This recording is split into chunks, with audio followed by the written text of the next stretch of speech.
পালাতে আরম্ভ করেছেন গো, যেমনই আপনার পালাতে আরম্ভ করেছে হঠাৎ করে যেন পায়ে পায়ে উজট লেগে গেল। পায়ে পায়ে উজট লেগে যাওয়ার পরে ওই আমেনা রাদিয়াল্লাহু তাআলা আনহার আপনার যেন দুই হাতের চুড়িগুলো ভেঙে গেল। মা আমার বোনেরা গো, কোন মায়ের যদি স্বামী যদি বাইরে থাকে গো আর এই রকম যদি স্বপ্নটা যদি দেখে যে পায়ে হোঁচট লেগে পড়ে গিয়ে আমার দুই হাতের চুড়িগুলো ভেঙে গেল, আর কোন মা যেন আর রক্ষা করতে পারবে না, নিজের আপনার দিলকে যেন আর সামলাতে পারবে না। আল্লাহ গো, আল্লাহ আমার স্বামী বাইরে রয়েছে গো, স্বামী এমন কেন স্বপ্নখানা দেখলাম গো, এমন কেন স্বপ্নখানা দেখলাম। দুই হাতের চুড়ি ভেঙে যাওয়া মানে মা বোনেরা আমার বেওয়া হয়ে যাওয়া, স্বামী হারা হয়ে যাওয়া, তার জন্য মা বোনেরা আর সহ্য করতে পারবে না। মা আমার বোনেরা, বাবা আমার ভাইরা গো, এবার আল্লাহর নবীর আম্মা জান মা আমেনা রাদিয়াল্লাহু তাআলা আনহা যেন আপনার স্বপ্ন যেমন আপনার ভেঙে গেল গো, আর যেন আপনার বিছানায় যেন আর কোনো মতে আপনার ঘুমটা যেন আসে না, বিছানায় যেন আর আপনার ঘুমটা যেন আসে না। আল্লাহর নবীর আম্মা জান মা আমেনা রাদিয়াল্লাহু তাআলা আনহা আপনার এক পা দু পা করতে করতে গিয়ে নিজের শ্বশুর আব্বা জানের ঘরের নিকটে আপনার ডাক দেয়। শ্বশুর আব্বার দরজাতে আল্লাহর নবীর আম্মা জান মা আমেনা রাদিয়াল্লাহু তাআলা আনহা যেন আপনারা আওয়াজ দেয়, আব্বা আব্বা করে যেন আপনারা ডাক দিতেছেন গো, আব্বা আব্বা বলে ডাক দিতেছে। যেমনই আপনারা আব্বা আব্বা বলে ডাক দিয়েছে আল্লাহর নবীর দাদু জান হযরতে আব্দুল মুত্তালিব রাদিয়াল্লাহু তাআলা আনহু আপনার যেন ওই দরজাটা খুলে বলতে লাগলে, বেটি আমেনা রে, ও বেটি আমেনা বল রে বল, এত রাত্রে কিসের জন্য রে বেটি আমেনা বল। বেটি আমেনা এত রাত্রে কিসের জন্য ডাক দাও। আল্লাহর নবীর আম্মা জান মা আমেনা রাদিয়াল্লাহু তাআলা আনহা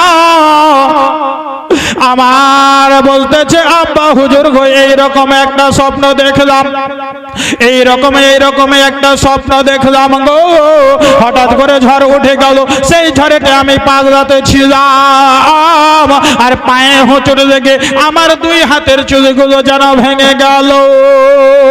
আল্লাহর নবীর দাদু জান হযরতে আব্দুল মুত্তালিব রাদিয়াল্লাহু তাআলা আনহু আমার বলতে লাগলেন, ও বেটি ফাতেমা, ও বেটি ফাতেমা রে, ও বেটি ফাতেমা শুনে নাও রে বেটি, কালকে সকালে আমি ওই কাবা শরীফে যাব রে বেটি, তারপরে আমি তোমাকে এসে এই স্বপ্নের তাবিরখানা বলে দেব। জোরে বলুন সুবহানাল্লাহ। বেটি ফাতেমা, ও বেটি আমেনা, আমি কালকে ওই কাবা শরীফে যাব, তারপরে আমি তোমাকে এসে আমি ওই স্বপ্নের তাবিরখানা বলে দেব। বাবা ভাইরে আমার, মা আমার বোনেরা গো, এইদিকে আল্লাহর নবীর আম্মা জানকে যেমন আপনার আল্লাহর নবীর দাদু জান আব্দুল মুত্তালিব আপনার আমেনাকে আপনার বেটি বলে আপনার ডাকতেছে, আর এইদিকে আপনার দেখুন ওই আমেনা নিজের শ্বশুর আব্বা জানকে আপনার আব্বা বলে ডাকতেছে। আজকে দুনিয়ার ভিতরে আপনি দেখুন গো, আজকে দুনিয়ার ভিতরে দেখুন, যখনই আল্লাহর নবী আকায়ে মুস্তাফা সাল্লাল্লাহু তাআলা আলাইহি ওয়াসাল্লামের আপনার আব্বা জান আম্মা জানকে যদি বেটি, তার দাদু জান বেটি বলছে তার দাদু জান, তার আপনার আম্মা জানকে বেটি বলছে, বাপ বেটির মতন রিশতা ডাকাডাকি হচ্ছে। কিন্তু বর্তমানে মুসলমান মা আমার বোনেরা শুনুন গো শুনুন, আজকে আমার আপনার বাড়িতে অশান্তি কেন? আজকে আমার আপনার বাড়িতে ফিতনা কেন? আজকে যখন একটা আপনি পরের বেটিকে নিয়ে আসেন, বউ করে যখন আপনার বাড়িতে নিয়ে এসে আপনার যখন আপনি যখন ওই বউকে যখন আপনি পোতার নাম ধরে ডাকলেন, আর পোতা পতি যতক্ষণ পর্যন্ত হয়নি ততদিন পর্যন্ত যদি আপনি বলেন ফাজনার মা, আপনার ফাজনার বেটি আপনার বিয়ের নাম ধরে ডাকেন, তাহলে কি আপনার ওই আপনার বৌমা খুশি হবে? নারে তাকবীর, আল্লাহু আকবার, নারে রিসালাত, ইয়া রাসূলুল্লাহ, মাওলানা আইয়ুব আলী আশরাফি সাহেব জিন্দাবাদ, মাসলাক আলা হযরত জিন্দাবাদ, ওলামে আল্লাহ সুন্নাত জিন্দাবাদ। বাবা ভাইরে আমার,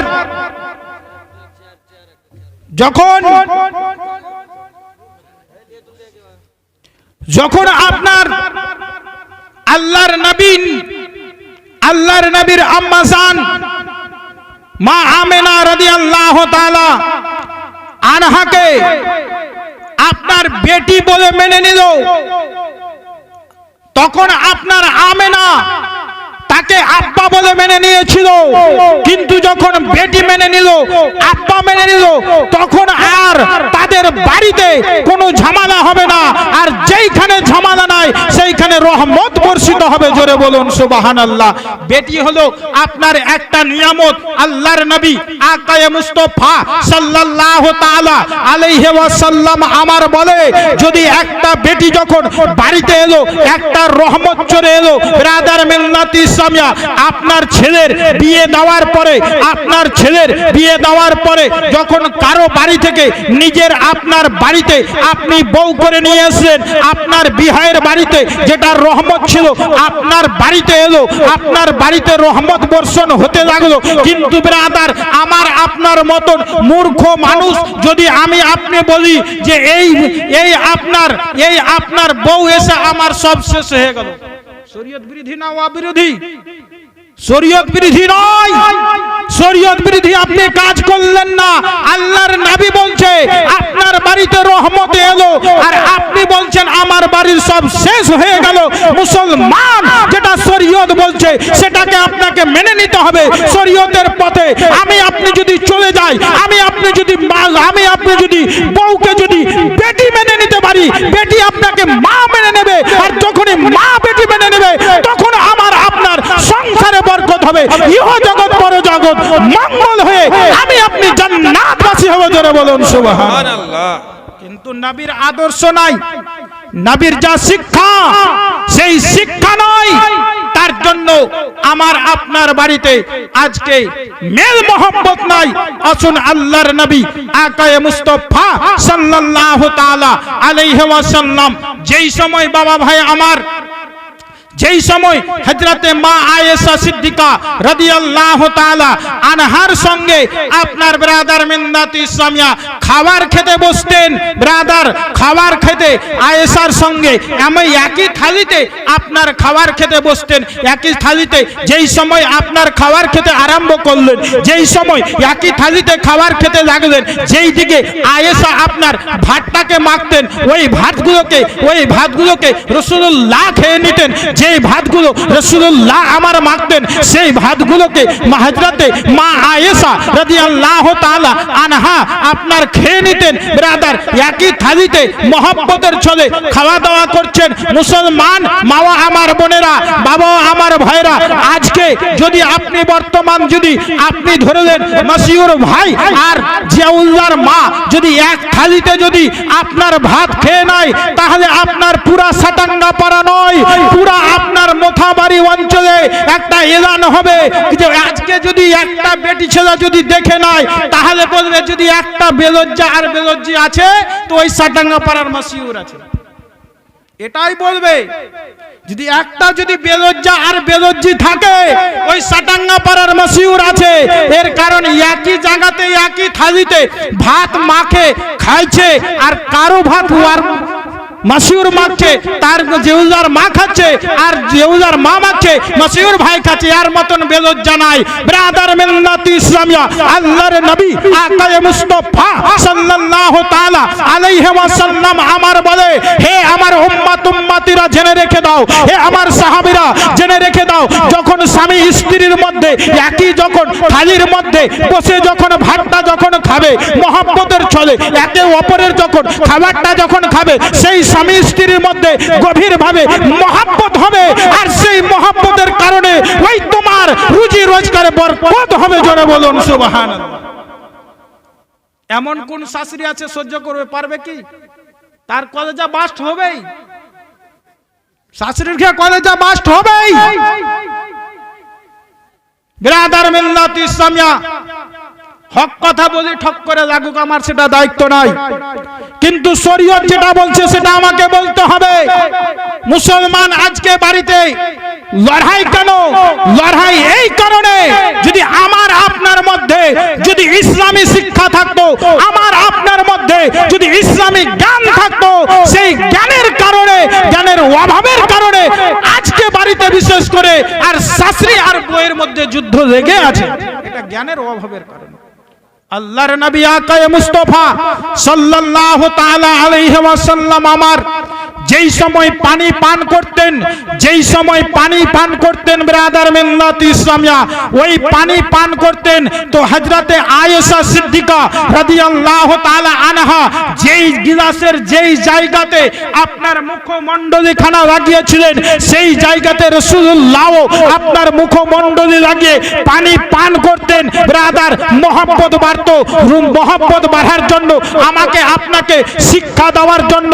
কিন্তু মুসলমান আজকে আমার বউ, আজকে আমার ভাবি যদি একটা যদি এই শরীয়তি কাজ করে, তাহলে ব্রাদার সারা বিশ্বের মধ্যে আপনার সারা গ্রামের মধ্যে একটা মেয়ে মানুষ যদি জেনে নেয়, তাহলে সেই তার দুর্নাম হয়। যেটা রাসূলুল্লাহ ঠিক বলেছে, আপনি সেটাকে আপনি বেঠাক বলতে যাচ্ছেন, আপনি সঠিক নয় বলতে যাচ্ছেন।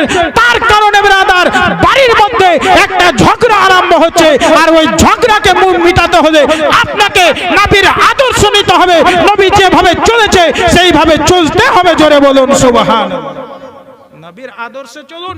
রাসূলুল্লাহরা কিভাবে চলেছে আপনি তাদের ইতিহাস পড়ুন, স্বামী স্ত্রীতে কিভাবে চলেছে, ওইভাবে যদি আপনি চলেন, তাহলে ব্রাদার আপনার বাড়িতে ঝামেলা হবে না, আপনার বাড়িতে, আমার বাড়িতে, কারো বাড়িতে ঝামেলা হবে না। ব্রাদার আপনি বউকে যদি আপনি বেটি মানেন, আপনাকে মা মানবে। আর আপনি যদি নিজের বউকে আনার পরে যদি আপনার বিহের নাম ধরে দলেন, আপনার বিহের নাম ধরে রাখেন, ও ফালনার বেটি, তখন আপনার বউ করছে কি, আপনার বাপে আপনি নিজের নানা শ্বশুরের নাম ধরে বলছে, ও ফালনার বেটি। কি বলছে শুনো, হচ্ছে কিনা দুনিয়াতে?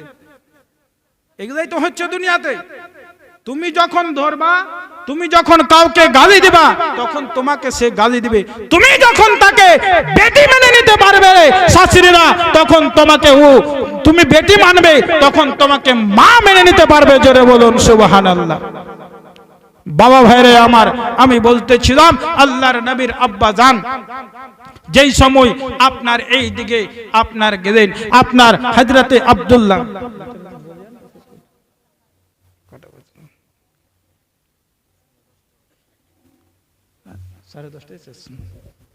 এবার তো আল্লাহুম্মা সাল্লি আলা সাইয়্যিদিনা মাওলানা মুহাম্মদ ওয়া আলা আলিহি সাইয়্যিদিনা ওয়া আলা আলিহি সাইয়্যিদিনা মাওলানা সাল্লাল্লাহু তাআলা আলাইহি ওয়াসাল্লাম। বাবা ভাইরে আমার, মা আমার বোনেরা গো, যেই সময় আল্লাহর নবী আপনার দাদু জান বললে, ও আমেনা শোনো গো, শোনো ও গো বেটি আমেনা শোনো, যাও যাও যাও এখন আরাম করো গো। আমি ওই কাবা শরীফ থেকে ফিরে আসার পরে আমি তোমাকে ওই স্বপ্নের তাবিরটা বলে দেব, স্বপ্নের ফলাফলটা বলে দেব। এইদিকে আল্লাহর নবীর আম্মা জান মা আমেনা রাদিয়াল্লাহু তাআলা আনহা যেন আপনার ঘরেতে আপনার যেন আরাম করেন গো, আরাম করতে আর যেন ঘরের মধ্যে আপনার যেন আর যেন আরাম করতে আপনার নিন যেন আপনার আসে না গো, ঘুমটা যেন আর আপনার আসে না। ওই ঘরের দরজার কাছে আপনার যেন দাঁড়িয়ে রয়েছে, কখন আমার শ্বশুর আব্বা যান ওই কাবা শরীফ থেকে ফিরে আসবে, আসার পরে আমাকে ওই স্বপ্নের ফলাফল খানা বলবে। মা আমার বোনেরা, এই করে আল্লাহর নবীর দাদু যান হযরতে আব্দুল মুত্তালিব রাদিয়াল্লাহু তাআলা আনহু আপনার যেন সেইখান থেকে ফিরে এলো গো। সেইখান থেকে ফিরে আসার পরে বেটি আমেনাকে বলতেছেন, ও বেটি আমেনা রে, ও বেটি আমেনা, স্বপ্নের ফলাফল হলো বেটি রে, আর হয়তো আব্দুল্লাহ আর দুনিয়াতে ফিরে আসবে না, হয়তো আমি আব্দুল্লাহ হারা হয়ে যাব রে, তুমি হয়তো স্বামী হারা হয়ে যাবে। এই করে বাবা ভাই আমার, বা আমার বোনেরা, আব্দুল মুত্তালিব যখন আপনার এই কথা কেন আপনার বলতে লাগলো, আপনার জানো এইদিকে আপনার জানো ওই আমেনার চোখ থেকে যেন আপনার জল পড়তে লাগলো গো, চোখ দিয়ে যেন আপনার জল পড়ে যায়। এমন তো অবস্থায় আপনার কে জানো আপনার ডাক দিয়ে যেন আপনার বলতেছে, এই নসিবে লিখেছি রে তুমি গো আল্লাহ,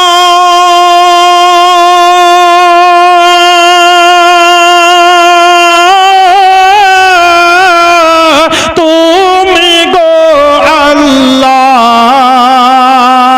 আরে কাঁচা চুলে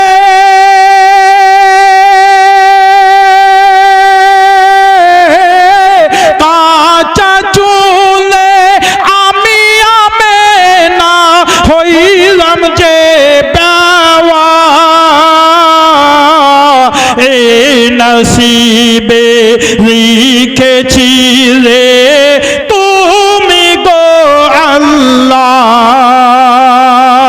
এই নসিবে লিখেছি রে তুমি গো আল্লাহ। 2 মাসেরই গর্ভে সন্তান নবী মুহাম্মদ,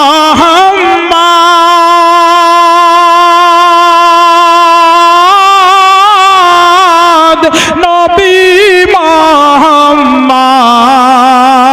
আরে 6 বছরে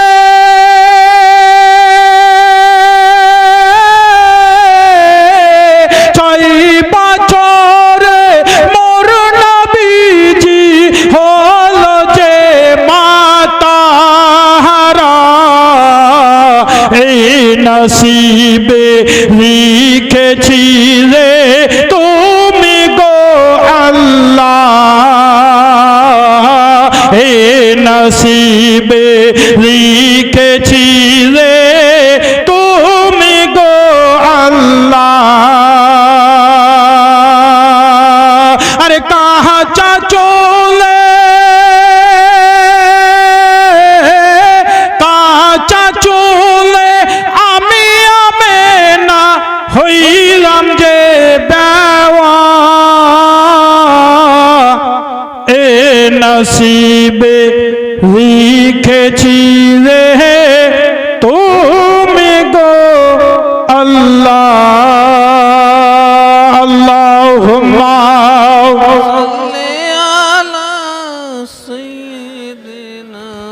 মাওলানা মুহাম্মদ ওয়া আলা আলিহি সাইয়্যিদিনা মাওলানা মুহাম্মদ। ব্রাদার ইসলাম, মা আমার বোনেরা, বাবা আমার ভাইরা, যিনারা নমাজ পড়েন না তাদেরকে বলি, আপনারা প্রত্যেকেই আল্লাহর ওয়াস্তে পাঞ্জেগানা নমাজ পড়ুন। নমাজ ছাড়া গতি নাই। যতই যা করেন ওই যেদিন কবরে যাবেন সেদিনই বুঝতে পারবেন এই দুনিয়াতে যাহা কিছু করছি সবই পরের জন্য করছি, যেটা নিজের কাজ ওটাই বাদে রাখছি, যেটা নিজের কাজ সেটাই বাদ রাখছি আমি আপনি। কিন্তু মুসলমান প্রত্যেকেই সবাই জানে আমার আপনার উপরে নমাজ ফরজ হয়ে গেছে, কিন্তু নমাজ পড়তে হবে। মা ও বোনেরা আপনারাও বলছি, খাস করে আপনারাও নমাজ পড়ুন। যিনারা নমাজের বয়স হয়ে গেছে তিনাদেরকে নমাজ নিজে পড়ুন, এবং যিনারা পড়েন না, যিনারা গার্জেন রয়েছে, প্রত্যেকেই নিজের আপনার ভাই বন্ধু আত্মীয় স্বজনকেই নমাজ পড়ার হুকুম দিন, নমাজের তাকিদ করেন। ব্রাদার, আপনার যদি কেউ তাকিদে নমাজ পড়ে উনি যতটা নেকি পাবে আপনিও ততটাই নেকি পাবেন। জোরে বলুন সুবহানাল্লাহ। আপনিও নেকি পাবেন। শুধু তাকিদ করাই আপনার নয়, আপনারও আমল নামাতে নেকি হবে।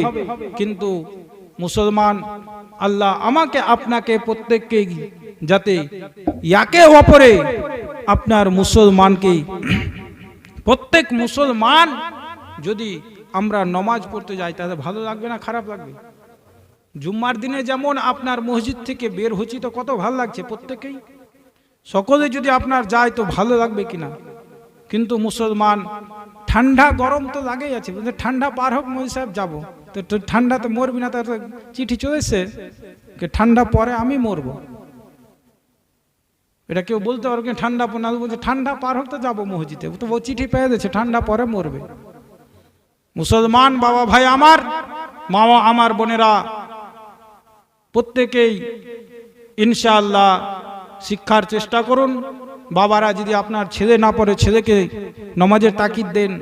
যদি আপনাদের কথা না শুনে তো আমরা তো আছি, আল্লাহ যদি হায়াতে রাখে আমরা তো কাজ চালিয়ে রেখেছি, আরো চালাবো, যাতে প্রত্যেককেই নমাজ পড়াতে দায়িত্ব যেটা আমাদের তাদের নিকটে পৌঁছাতে হবে। মা ও বোনেরা আপনারাও নমাজের দিকে আগান। যেই সমস্ত জিনিস আপনারা পারবেন না, ইনশাআল্লাহ আমরা কিছুদিনের ভিতরেই আমরা নতুন কমিটি হয়ে একটা ইরাদা করেছে যে আপনার এক এক গলিতে এক এক দিন করে যে নমাজের নিয়ম, আপনার কাফন পরা নিয়ম, মাইয়াতের আপনার কেমন করে গোসল দিতে হবে, এই সমস্ত জিনিসগুলো শেখানো হবে। কিন্তু আপনাদের উদ্যোগ লাগবে, আপনারাকে নমাজ পড়তে হবে, তারপরে শিখা হবে। কিন্তু আসুন প্রত্যেকেই নবীর মহব্বতে আল্লাহর ইহাদে নামাজ পড়ুন। আমি আপনাদের সম্মুখে পবিত্র কালামুল্লাহ হইতে আয়াত শরীফ তেলাওয়াত করেছিলাম, ইন্নাদ দীনা ইনদাল্লাহিল ইসলাম, নিশ্চয় আল্লাহর নিকটে সবচেয়ে পছন্দনীয় দিন ধর্ম